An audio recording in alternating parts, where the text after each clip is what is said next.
Bonzo, le patois sur Rhône FM. Avec la richesse de son vocabulaire et l'imagerie de ses expressions, on se retrouve comme chaque dimanche pour la rubrique Patois, n'est-ce pas Pascal ? Et aujourd'hui, j'ai le grand plaisir d'avoir deux personnes qui ont réalisé, avec d'autres bien sûr, mais qui ont réalisé à Rebedou ce conte pour enfants qui est gravé sur CD et qu'on peut bien sûr se procurer. C'est Andrea Catella et Nathalie Nemeth Defago. Bonjour à vous deux. Bonjour. Avec vous, on va tout de suite écouter un petit extrait d'A Rebedou. Hey Madolanta, t'arrives-tu? Es-tu à me démora sur la route? Il fouille après mon ballon et me sent un coblaï. Oh Madolanta, un pièce qu'a juste ton genoueux. De ça, mais arvo 5 avotan tenazzo. Ah va? Compte mes seins paraît grand. Oh, ça fait warbato ça. On yazo n'avons pas de rota godrenaille que m'avora. Canon buenche vamba, nous faisons un sbarmo. Contenu pied, t'es chioto. Merci à tous deux. Alors ici, il s'agit d'une histoire entre une petite fille et son grand-papa.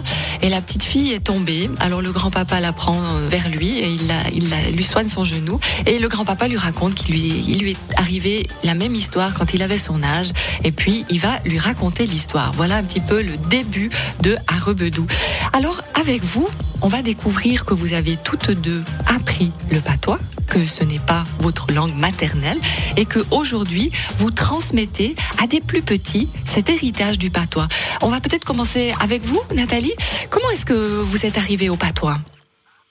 Alors, moi je l'entendais dans le village quand j'étais petite et puis j'aimais beaucoup cette langue et ce qui me plaisait c'est que les gens, on sentait qu'ils parlaient avec leur cœur et puis c'était tout à fait une autre émotion qui sortait d'eux quand ils parlaient en patois. Et puis j'ai appris qu'il y avait la société Loup Traînant en 2002 et puis j'ai été voir et j'ai eu beaucoup de plaisir et j'ai justement retrouvé ce que je sentais quand j'étais petite, cette émotion, le langage du cœur. Le langage du cœur. Ouais. Et vous, Andrea, qu'est-ce qui vous a amené au patois ? Alors moi, c'est une amie qui m'a dit je suis des cours de patois, viens avec moi, tu verras, c'est super. Puis effectivement, j'y suis allée une fois, puis j'y suis restée. Et aussi, j'avais un intérêt parce que j'entendais depuis toute petite aussi, notamment mon papa qui parlait patois avec ses parents, ses frères et sœurs, ses cousins. Et je comprenais pas grand-chose. Donc, ouais. Voilà. Et aujourd'hui, toutes deux, vous transmettez cet héritage, vous facilitez le langage aux plus petits. Comment ça se passe, Andrea ? Donc on le fait par le biais de goûter, notamment. Tâche d'en organiser 2 à 3 par année, où on invite des enfants à venir, ceux qui viennent habituellement, dont les nôtres.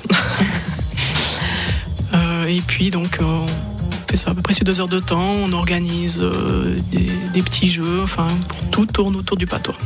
Alors Nathalie, qu'est-ce qui se crée finalement avec ces jeunes qui viennent apprendre le patois ? Est-ce qu'il y a quelque chose de nouveau qui se forme, qui se crée ?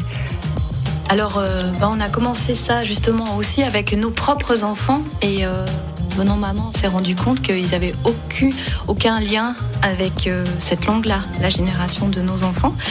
Et donc l'idée, c'était justement de leur montrer que ça existe, le patois, ce que c'est, de manière ludique.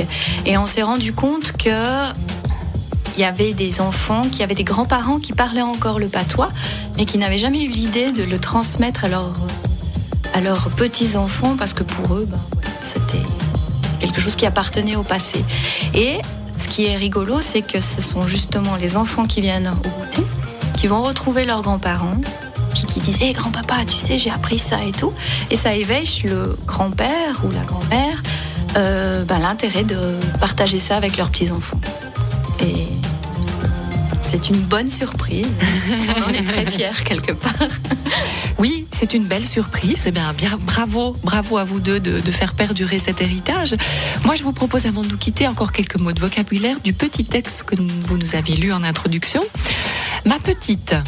Madolante. Je soigne ton genou. Adjusto ton genou. Le grand-père. Le père est grand. Il y a longtemps. La Yawarb. Et je t'écoute. T'es chioto. Merci à vous deux d'avoir partagé cet instant patois avec nous. On vous souhaite plein succès pour la suite. Au remarche, Asbin et Anna Triazzo. Un grand merci, Hervé. Allez, vers, tant qu'à approcher.